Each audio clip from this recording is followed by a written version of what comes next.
We will also decide on a new NATO strategic concept, setting out our position on Russia, on emerging challenges, and for the first time on China.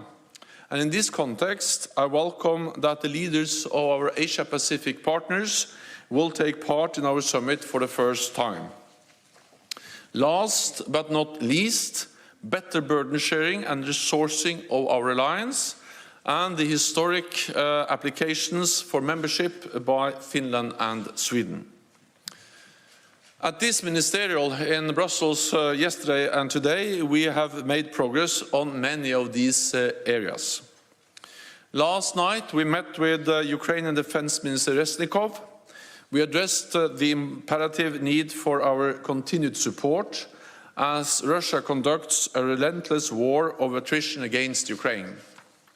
NATO allies and partners have been providing Ukraine unprecedented support so that it can defend itself against Moscow's aggression. Allies have announced additional assistance, including much-needed heavy weapons and long-range systems. We also discussed plans to support the country for the longer term. We are putting together a NATO comprehensive assistance package for Ukraine, helping Ukraine improve interoperability with NATO, transition from Soviet era to modern NATO equipment, and further strengthening security institutions. Yesterday, over 40 nations, NATO allies and partners took part in the meeting of the Ukraine Support Contact Group led by the United States and committed to continue to uphold Ukraine's right to self-defense. Georgia, Finland, Sweden and the European Union also joined the meeting of NATO defense ministers.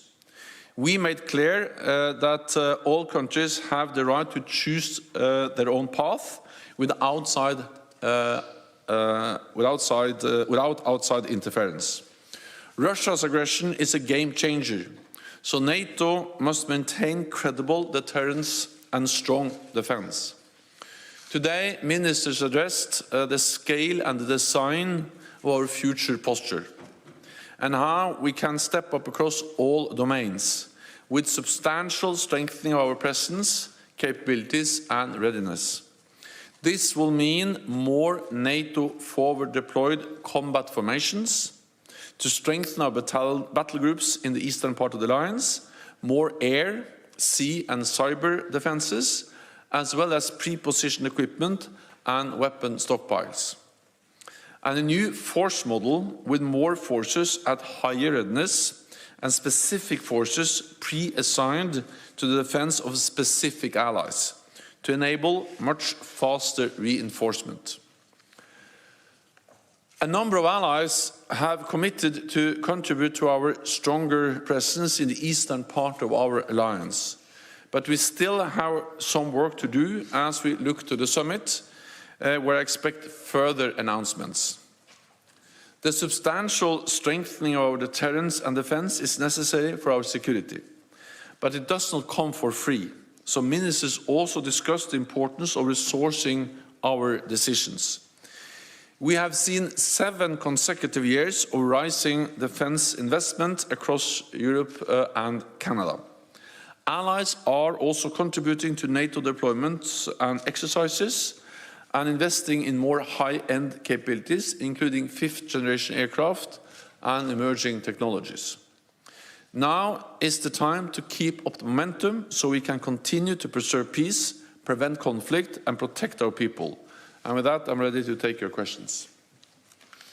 Okay, Frankfurt Allgemeine Zeitung, in the last row. There. Thanks a lot. Secretary Thomas Kutschka, Frankfurt Allgemeine Zeitung.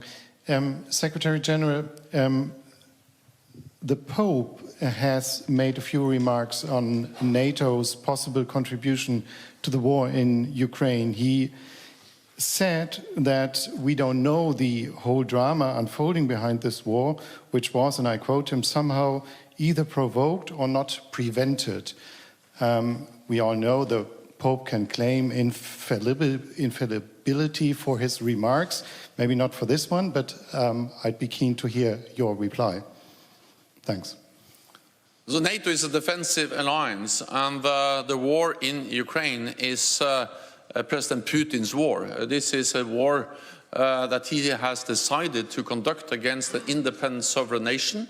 And what NATO has been doing for many years is to support a sovereign independent nation in Europe, Ukraine, train, assist and advise and equip the Ukrainian armed forces. That is what NATO allies and NATO have done for many years.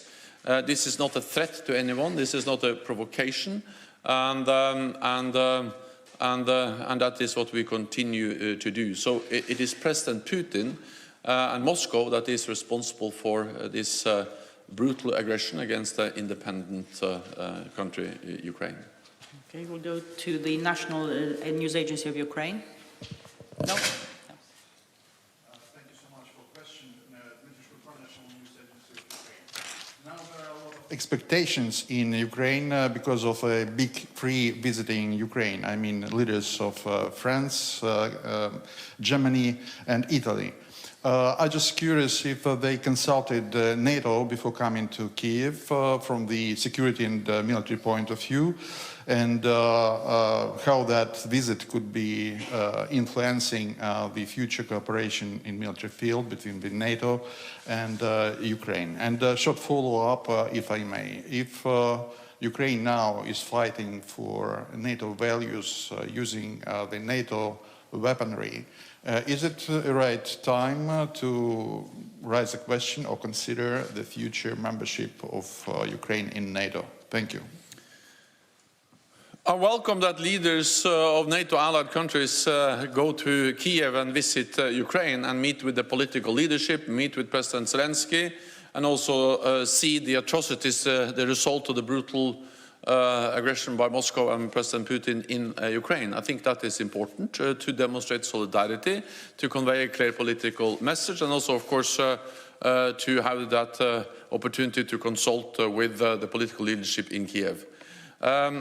We are also, of course, consulting with the political leadership in Kiev, here in Brussels, in different NATO capitals. We had the Defense Minister Resnikov participating in the meeting yesterday. And of course, we also consult among ourselves between NATO allies, as we also did yesterday in the dinner where we had the European Union, Finland and Sweden, together with Minister Resnikov and all 30 NATO allies, discussing the way forward in our support to Ukraine.